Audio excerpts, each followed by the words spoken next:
Fenwyd I Meilir Rhys Williams, dwi'n dod yn wreiddiol o ardal y Bala,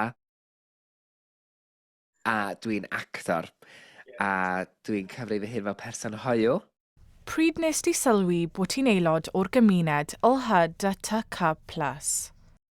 Dwi'n cofio gwylio ffilms cartoons pan o'n i'n fach, ffilms Disney, ac meddwl, mae'r tywysog yn y ffilm yma'n fel, neu mae'n rhywbeth amdano fo sy'n fy nenu fi atyn nhw.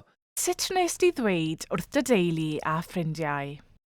Nes I benderfynu datgelu I fy ffrindiau mod i'n hoyw pan o'n I yn y coleg yn Lerpwl.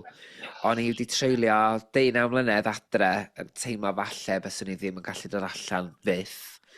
Ac o'n I wastad yn penderfynu sut o'n i'n mynd I fynd drwy mywyd a drwy guddio hyn. Ac o fewn 2 wythnos o gyrraedd Lerpwl, o'n i'n teimlo'n ddigon hyderus a cyfforddus I fedru rhannu fy ngwirionedd efo'n ffrindiau yn y coleg. Rhyw hanner blwyddyn yn ddiweddarach, teimlo yn ddigon cyfforddus a hyderus I rannu efo gweddill fy nheulu, a'n nhwytha hefyd yn derbyn y newyddion yn ofnadwy o galonogol a chefnogol. Sut mae'n teimlo cael bod yn tŷ dy hun? Dwi erioed di teimlo mor gadarn a chyfforddus yn y fi fy hun, nag ers I fi ddod allan fel person hoyw, neu ers I fi rannu mod i'n hoyw. Beth fyddai dy gyngor I unrhyw un sydd eisiau dod allan ond yn teimlo'n bryderus? Nid yn lle ni ydi dod allan. Pan dych chi'n penderfynu rhannu pwy ydych chi, braint cymdeithas ydy cael bod yn dyst I hynny, achos dych chi'n teimlo'n ddigon hapus I rannu rhywbeth arbennig iawn efo gweddill cymdeithas. Ym mhentre tawel Rhostryfan, mae yna fenter newydd ar droed.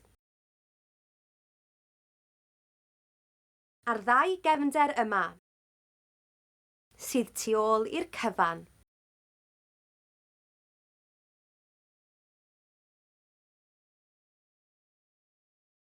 Mae'n papur lleol i'r pentre Rhostryfan, so mae Caio a fi wedi bod yn ysgrifennu fo ys tua pythefnos erbyn ŵan. A mae wedi bod yn lwyddiannus iawn. Da ni wedi dod I adnabod lot o pobl newydd wrth ddosbarthu pethau. A felly, da ni wrth y modd neu hynna. Gohebydd papur y bobl yw Celyn, fe sy'n sgwennu'r erthyglau, tra bod ei gefnder Caio yn gyfrifol am yr ochr ddigidol. Fy rhan I yn yr papur bro ydy dwi'n rhan mwyaf o'r amser yn yr adran technegol o bob dim. So dwi'n rhoi bob dim ar YouTube a editio bob dim a podlediad fyd weithiau da ni'n neud pethau fel yna. Ydy mae'n bapur wythnosol, ond dyw dod o hyd I straeon newydd ddim yn broblem i'r 2 yma. Da ni'n rili wrth yn boddau jyst ffeindio straeon gwahanol. Da ni'n ffeindio wbath bob wsos so mynd yn beth da. Mae yna dros 41 o 2 yn y pentre yn derbyn papur y bobl, a gwaith tîm yn rhan bwysig o'r fenter. Heb dy Celyn, bys fi'n mynd gallu neud hwn. So ni angen bod efo'n gilydd a gweithio efo'n gilydd I cadw'r papur bro I fynd lle. Mae'r newyddiadurwyr yma yn brysur yn meddwl am ei stori nesa, a phapur bro, Celyn a Caio yn mynd o nerth I nerth.